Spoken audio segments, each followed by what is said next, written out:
Hey guys, it's Leon. I've been playing Gwent for 2 weeks now, and I've gotten to a point where I'm ranked 19 in ranked, and I won arena probably around 3 or 4 times now.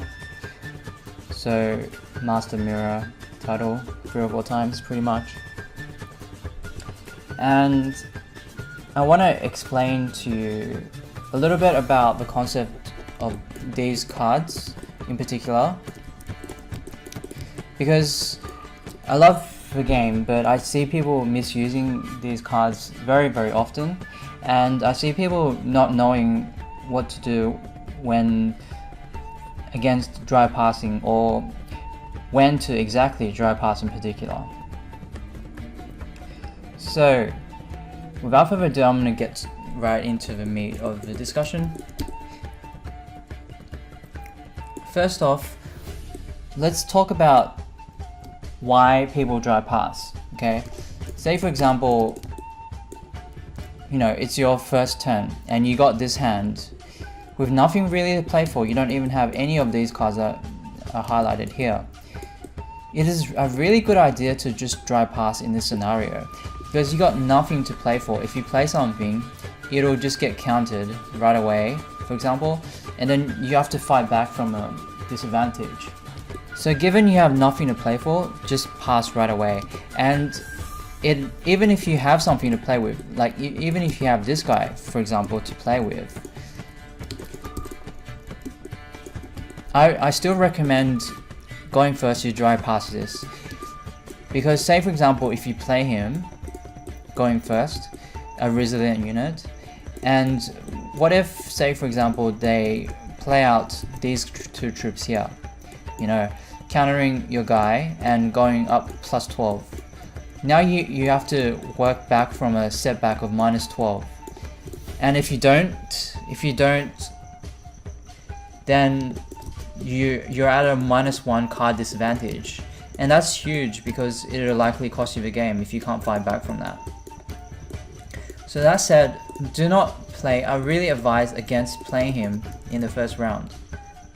But what he's really good at is he's really good at, if your opponent just dry passes, going first, and then you play this, so you gain +8 in advantage. So that's what he's really good at, okay?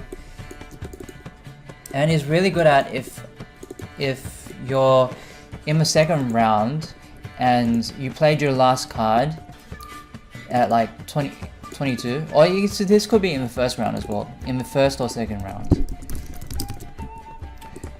So if you played your last card and you're at 22 and they're at 24, and then they just pass because they think they're ahead 1 card, then you play this guy, so you gain 8 in terms of value. So that's really awesome for that scenario.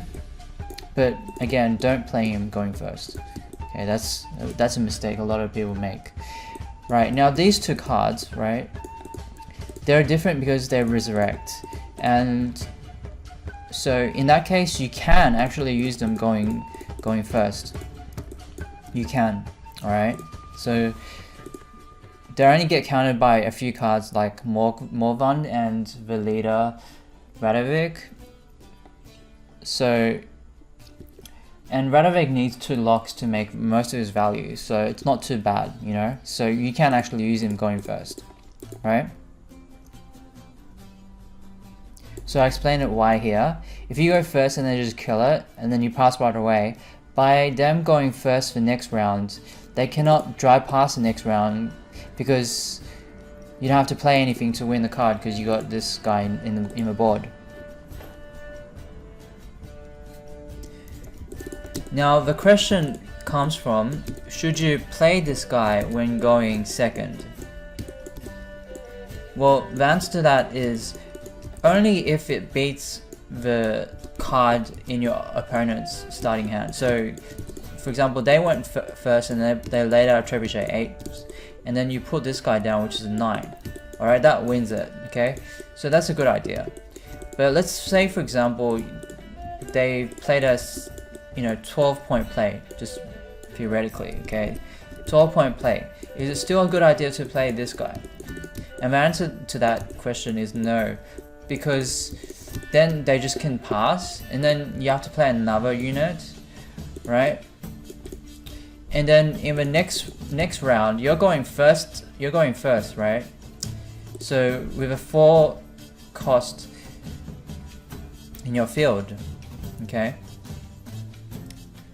All they have to do is beat that 4 cost. So you kind of have to commit to the second round as well. So that's kind of a disadvantage. So I wouldn't really recommend doing that, right? It's not that good of an idea. Now let's talk about War Dancer. Usually people just mindlessly swap these out and think that's the way they're meant to be played. Well, it's not technically a bad play doing that, because you are preventing your opponent from dry passing if they have nothing to play for in their hand. Like I mentioned earlier, they've got nothing to play, they have to play something, right? That's what it prevents. But it's not a good gamble, because chances are, I mean, I'm talking about Arena. If you have this card in your hand in Arena, and you only got 1 copy of it, chances are like it's best to save it to the second round, because say for example, if you play first and just pass without playing anything, and your opponent tries to win the round by playing a card, then it's pretty much checkmate, because in the second round you swap this guy out, and your opponent has to play again going first, because you've got a card on board that you just like did nothing to, you know, gain. Pretty much just swap a card to gain, and they're going first, and they have to pretty much commit to the round with a -1 card in their hand. So that's the ideal scenario for this card.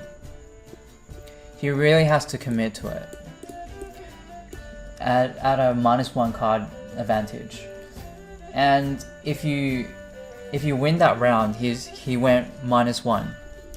Okay, last but not least, let's talk about spies. So there's 2 ways to use spies. Like, first way, you just play it straight away. I mean, it's not too great, but you just get the draw. You get to pick the draw, and chances are they're just gonna pass that round. It's not that great of a play. The second, well, you can always, you know, save the spies for when they have a hazard on their field, so gives it value there. Also, but the best, most efficient play for them is if you go first, for example. If you go first, you played a random unit, and then they pass, for example. So you win this round, right? In the second round, they're going first, they have to play something. And then now you give them a spy, and they have to play something again. So you just went up +2 in your cards.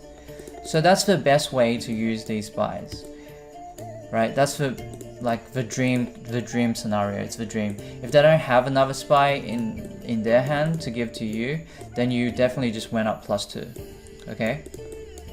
In card advantage. Alright, that's all there is to talk about in this video. Let me know if it helped, as it did for me clear up my thoughts playing these cards. And let me know if you've learned something or have any other comments or feedback on the video. And I'll see you all in the next one. Thanks for watching.